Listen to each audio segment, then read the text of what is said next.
Okay, so I'm on the play for match two. This is my 7.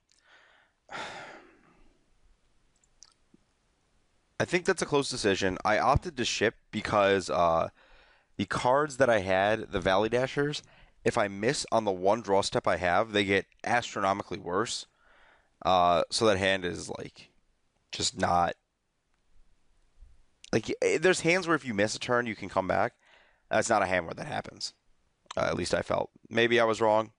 I felt like this 6 was better because I instead of having like only 8 outs for red, I have a ton of outs for any land that comes to play untapped.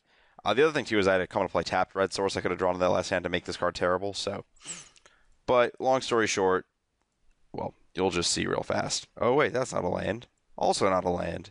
Also not a land. I concede at the point where I have to discard because I just don't want to show him cards. But it looks like he's a black-white aggro deck. Yeah, pretty easy keep here. Does things. Has mana that works. Much better than last hand. 04 kind of wrecks a little bit of what I'm trying to do early. But he opts to Outlast so I can get in some damage. More for Pony. Uh,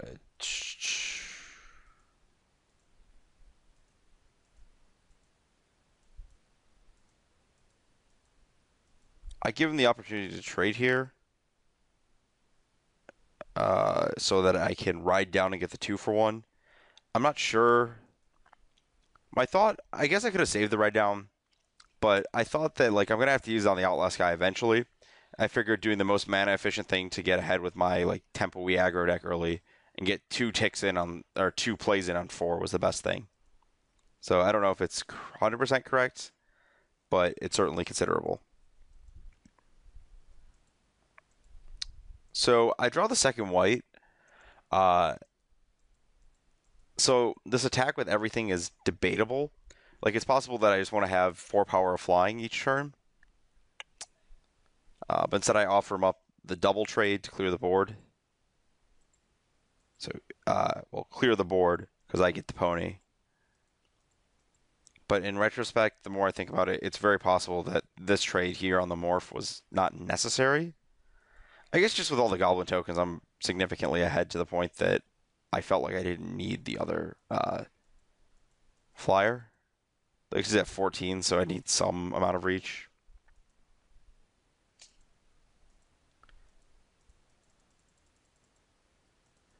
I opt to get in 2 damage and morph the pony because the tokens aren't going to be doing anything next turn. Unless I rip Trumpet Blast in my 1 turn, but he rebuilds a board state with Timely Horde Mate, which I don't know if the Hate Blade is the best card. I guess he's afraid of my morph. The Ancestor seemed kind of scary to me. So I have the exact mana to leap, get in, and play the Saddle Brute.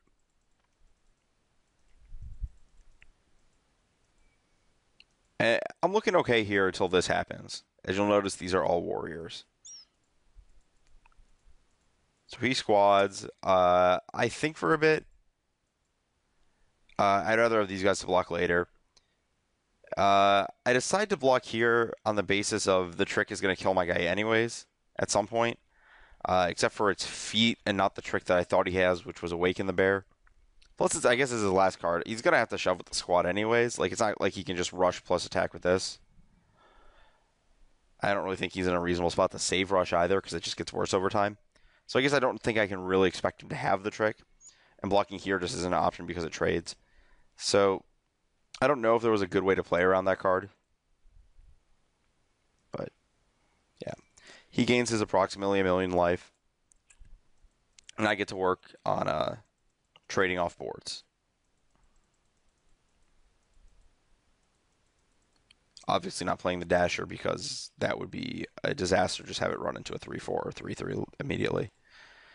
So I squat up on the Chief with the logic that it's just going to die. Like there's 1,000,000 goblins in front of it. If he drew Awaken the Baron as 1 turn, I'm dead. But if I do that, I get to trade more profitably on goblins on these guys later. I think that this turn I may have made a mistake trying to get too aggressive.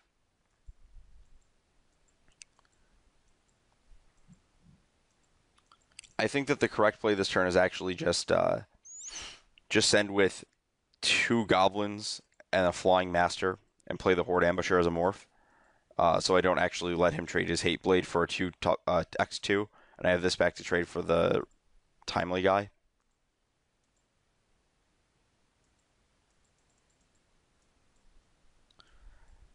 But uh, I guess I thought I was forcing through significantly more damage, maybe. But I also don't get this guy as a morph, which at this point I'm like, oh crap, I don't really want to play him as an X2 to block because I think that 5 life is still stable. Like my board is also less developed than it could be in a situation where I'm trying to pressure him. And the Horde Chief just basically wrecks everything I was trying to do at this point. Eats my guy, play the morph. Uh, I don't really have good blocks or trades next turn. I figured may as well make the obvious blocks that leave him with the least number of things because I don't think these guys are getting any better as random 1/1s in a longer game than killing off his random guys. And yeah, this card's not going to be beatable right here. So I think that the crucial mistake I made that game was trying to push a little too aggressively a couple turns before.